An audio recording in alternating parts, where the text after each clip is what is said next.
awal saya mau memperkenalkan diri dulu ya. Bu Ella kan belum kenal saya toh Bu Ella? Kenal ya. Cara mendalam tulisannya. Nah, asalnya dari mana Bu Ella? Dari tadi ya Bu. Dari tadi. Ya berarti kan nggak kenal ya. Iya. Jadi saya orang Surabaya, umur sudah tua ya, 50 tahun. Ya.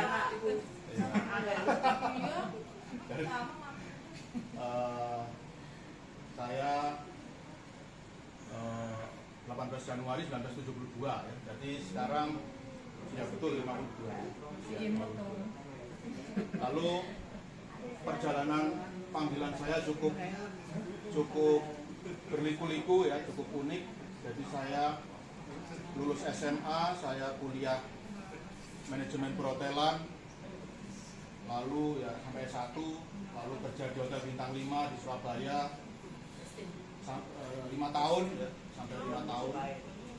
Kemudian sampai umur 30, jadi sejak kecil ya, karena orang tua saya itu setiap kali selesai misa selalu mengajak ke pastoran. Nah, karena memang ibu saya itu ingin sekali saya jadi romo. Jadi setiap selesai misa diajak ke pastoran, disuruh ngobrol sama romonya. Mungkin romonya terganggu tuh ya. Saya yakin romonya terganggu. Tapi itulah mama saya ya. Ngomong apa tuh? Apa namanya, nanti saya ngomong apa? Aku ngomong apa sama romo nanti? Terserah kamu ngomong apa. Pokoknya mama kasih waktu 1 jam. Waduh, romonya pasti tersiksa ini ya. Diajak ngomongannya kecil 1 jam. Ya tapi ternyata itu ada efeknya juga ya. Jadi lama-lama kan akrab dengan romo-romo, lalu ingin jadi romo gitu. Tapi saya ragu-ragu terus ya.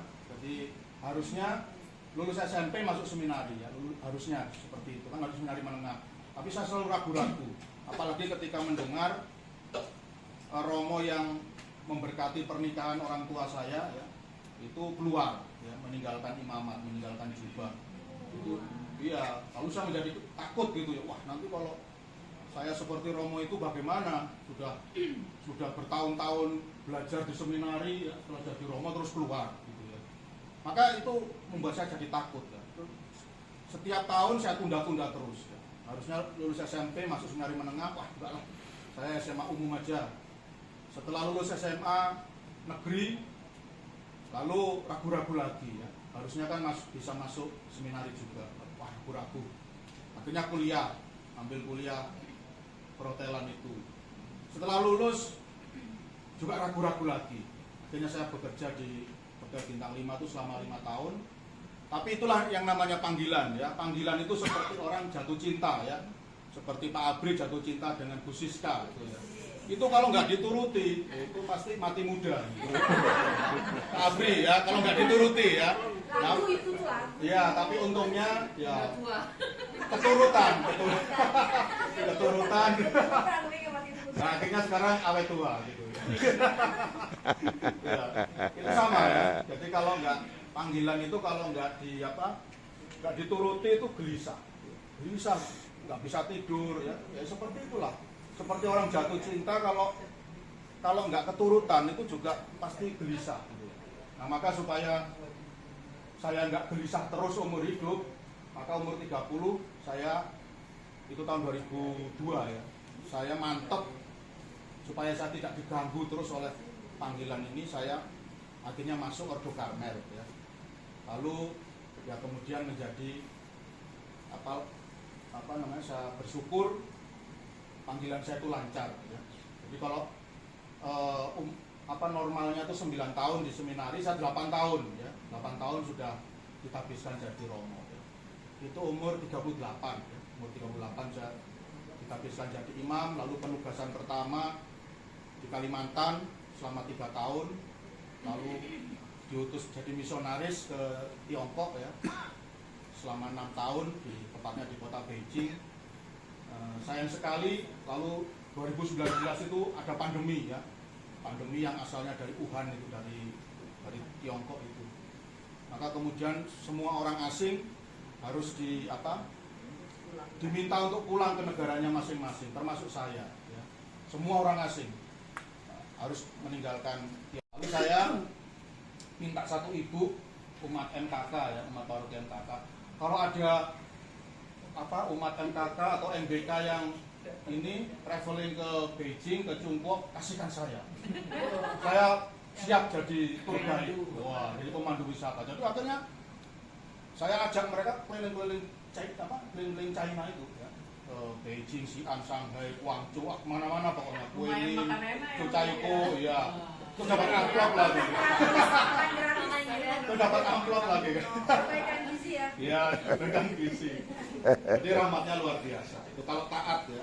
Nah, sekarang juga disuruh ke MBK, saya taat juga ya. Akhirnya ketemu dengan Pak Abri ya, yang selalu mengajak saya jalan-jalan ya. Saya nggak diajak. sampai ke Tanjung Burung. Bu Ella pasti nggak tahu Tanjung Burung. Nah, saya sudah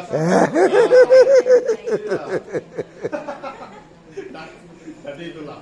Itu refleksi saya. Kalau kita taat pada kehendak Tuhan, itu rahmatnya pasti luar biasa. Amin. Makanya saya berusaha untuk taat terus ya sebagai seorang romo. Baik, itu saja perkenalannya ya. Gak ada pertanyaan toh. Perkenalannya ya terlalu lama tuh ya. Orang saksi, perkara itu tidak disangsikan. Jika ia tidak mau mendengarkan mereka, sampaikanlah soalnya kepada jemaat. Dan jika ia tidak mau juga mendengarkan jemaat, pandanglah dia sebagai orang yang tidak mengenal Allah atau seorang pemungut cukai. Aku berkata kepadamu, sungguh, apa yang kalian ikat di dunia ini akan terikat di surga, dan apa yang kalian lepaskan di dunia ini akan terlepas di surga. Dan lagi aku berkata kepadamu, jika dua orang di antaramu di dunia ini sepakat meminta apapun, permintaan mereka itu akan dikabulkan oleh Bapakku yang di sorga. Sebab di mana ada 2 atau 3 orang berkumpul demi namaku, aku hadir di tengah-tengah mereka. Demikianlah sabda Tuhan. Udah yang mana nanti kalau saya nikah ya tergantung ini aja lah. Saya dapatnya pokoknya agama itu bukan sesuatu yang inilah. Itu yang makin kesini kok semenjak pandemi ini juga pola itu kok jadi makin menurut saya ya rasanya gitu. Kalau yang tua-tua sih ya udahlah ya, maksudnya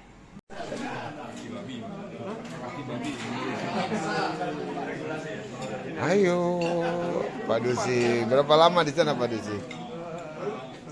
3 minggu?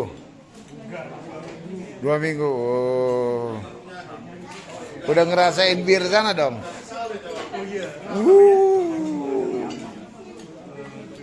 Kalau ke sana memang harus minum bir. Birnya dia macam-macam. Bir kalau aku. Iya, orang-orang sana. Nggak boleh dibawa.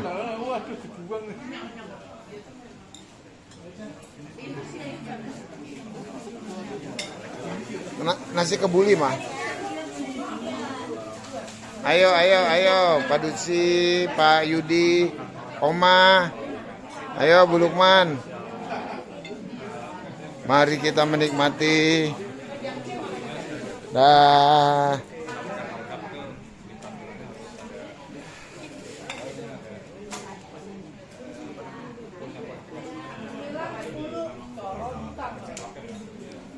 Oh, Bu Ella.